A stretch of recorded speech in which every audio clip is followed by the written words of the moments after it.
Mga teacher. Kapag sila. Walang makeup na. Takboy, sasama kita.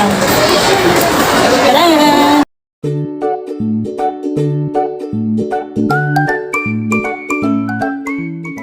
Hi guys! It's me, Jenna Padilla, ang rakitarang guro ng Quezon City. So guys, eto na naman tayo sa mini vlog natin. So for today's video, eto yung aking routine tuwing Monday. So guys, matagal na tong video na to pero i-upload ko pa rin. Bakit ba? Kahit Martes ngayon.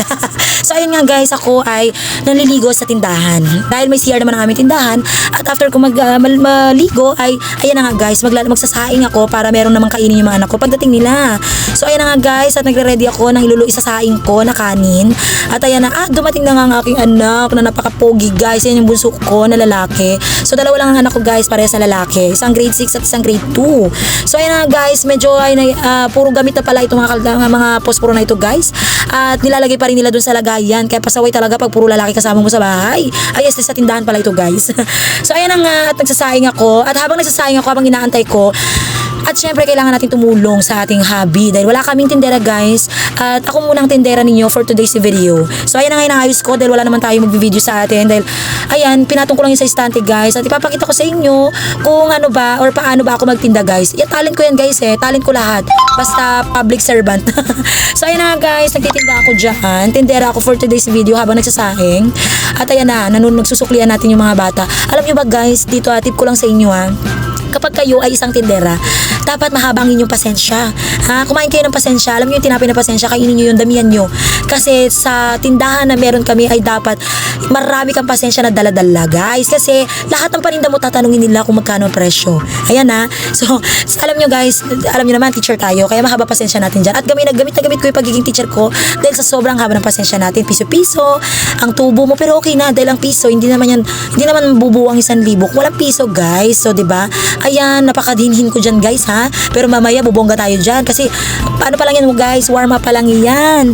So alam nyo, ang liliit na mga bias ko, yung mga liliit na mga kamay ko, mga braso ko dyan guys, pero kahit sobrang layo nila guys, naglalastik man yung mga kamay ko dyan guys, naaabot ko kahit nasa dulo pa ng kabila. So ayan nga guys, yung uniform ko medyo nagugusot-gusot dyan kasi alam nyo naman malikot ang lola nyo, malikot ang rakiterang guro ng Quezon City. So ayan nga guys, madami kaming customer dito. Ito yung mga loyal customer namin. So dito nabili sila. Alam nyo ba guys, meron kami dito mga customer, kinder pa lang. Ngayon ay grade 6 na sila, grade 4. Ito yung bata, sabi ko, ito yung batang makulit noon na lahat ng candy bubuksan, tapos titikman, tapos hindi bibilihin. Alam nyo ba yung mga ganon? Ang dami namin experience dito guys. So dito guys, tip ko din sa inyo, alam nyo ba, meron dito nanghihingi ng sukle pero wala namang binayad na pera. Ayan, marami yan dito guys. Alam nyo, kung sa 7 years, 8 years na namin ginagawa ito guys, basang-basa na namin yung mga bata na alam namin na nanghihingi ng sukle pero hindi naman nagbabayad guys. Meron din dito, sinuklian muna, humingi ulit ng mga sukle. Ayan, ang dami yan dito guys. Bata pa lang, alam mo, meron na silang mga ganong technique. Ano pa kaya paglaki nila guys, no? Pero minsan hindi na namin sila nahuhuli kasi, di ba, ang dami kasing bumibili guys. So guys, tingnan natin kung gaano kadami ang magiging customer natin for today's video guys So watch.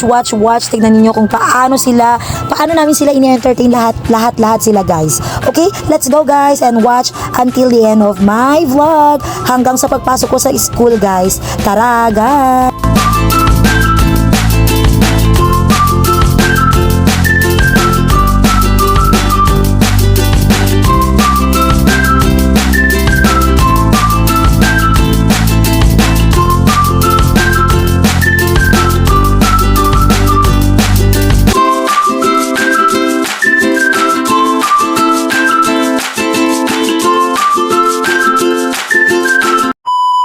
At ito na nga guys, natapos na ako maging tindera at ngayon naman ay isa na naman akong ganap na guro. Ito na ang inyong guro, naglalakad hingal-hingal papunta ng second floor. Ayan, nagkukulitan na kami ni Ma'am Donna kasi si Ma'am Donna ay katabi ng classroom ko yan guys. So ayan, naglalakad kami, hingal-hingal na kami guys, sinante na kami ng mga estudyante namin at ayan na nga. At yun na nga guys, ano ba yung sinabi sa akin ng estudyante ko? Ang ganda daw ng pormahan ko, naka-uniform lang naman ako guys. So talaga ganoon yung mga estudyante ko guys. Talagang sasabihin nila talaga kung anong gusto nila sabihin sa'yo, guys. Pupurihin ka talaga nila. At ang bata hindi marunong magsinungaling yan, guys, ha. Maganda daw yung pormahan ko. So, ayan lang naman yung pormahan ko, guys. Uniform lang naman. At simpleng sandals. At simpleng ponytail lang ng buhok. Maganda na yung forma ko sa kanila, guys. Ano ba naman itong mga estudyante ko? Mahal na mahal talaga ako. Ayan na nga, guys. At nagpe-prepare tayo sa pag-klase natin. Saksak doon, saksak dito. Input doon, input dyan. Ayan. At i-ready natin ang monitor. May monitor ako dyan, guys. Malaki.